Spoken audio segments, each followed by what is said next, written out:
What was that?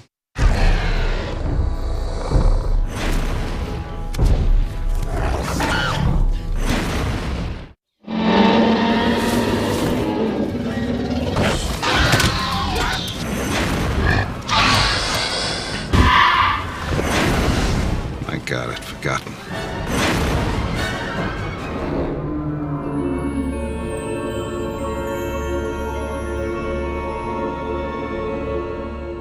I know that all kids, my kids, are fascinated by dinosaurs. You know what this is?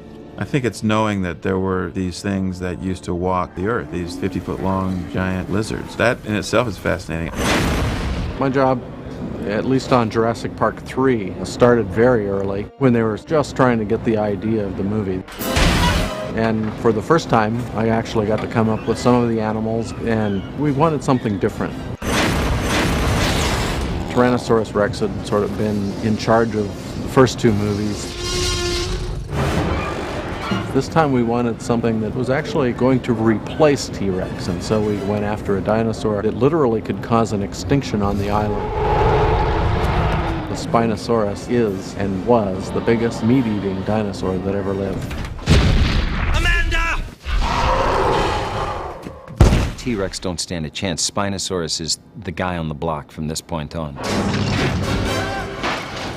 We don't know how ferocious any dinosaur really was. All we have are their skeletons, but we do know from the skeletons that we found that Spinosaurus, the biggest one that has been found, had a skull that was 8 feet long and a body that was about 60 feet long.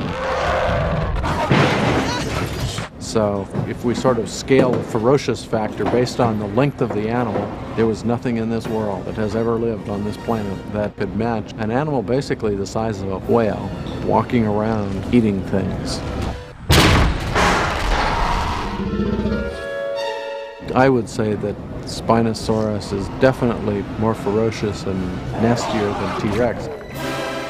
My hypothesis is that T-Rex was actually a scavenger rather than a killer, rather than a predator. And we see that in this movie more than we see it in the other ones. Spinosaurus is really the predatory animal here that actually goes after T-Rex.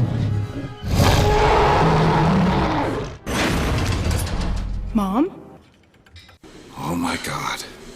What is it? It's a bird cage.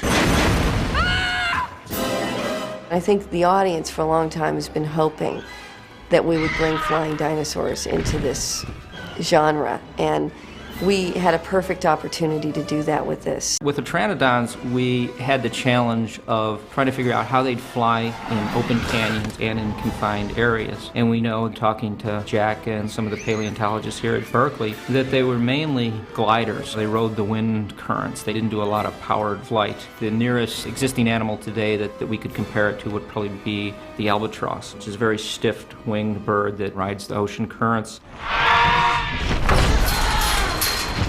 We knew in this movie there were times when we were in very confined areas, so we sort of got into a little bit of a bat flight in places. But the mandate was sort of, we want these dinosaurs to be like real animals. And so we stuck very true to what scientists believed they were as far as their movement and behavior. As a kid, you know, when you're fascinated with dinosaurs, there was something about those big flying dinosaurs that was so scary and spooky and weird that they really catch the imagination.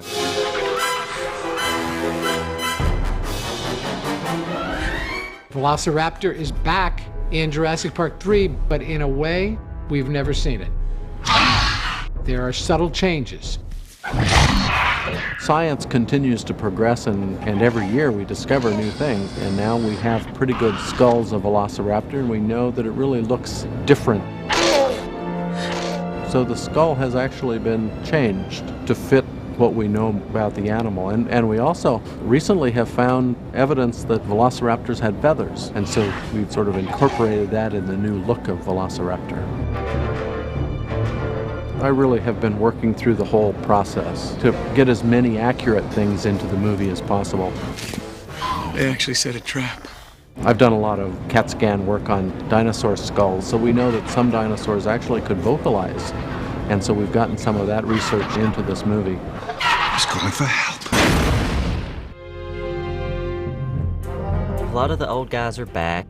The Brachiosaurs are back from the last movie. Stegosaurs. Both of the hadrosaurs. We've got Corythosaurus and Parasaurolophus. Corythosaurus is new to this movie. And we also slipped in a new dinosaur, Ankylosaurus, where he's got this plated armor on his back, so it was in a different kind of look, something we hadn't seen in the other Jurassic movies.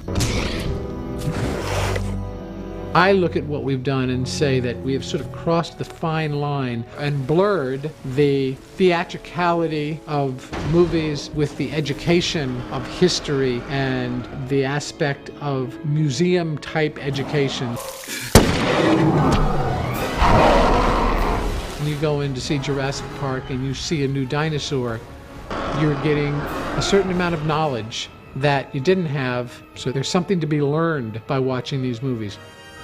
That's the great thing about the movie. You can bring back dinosaurs, you can put them in a park, as long as you do it in a movie.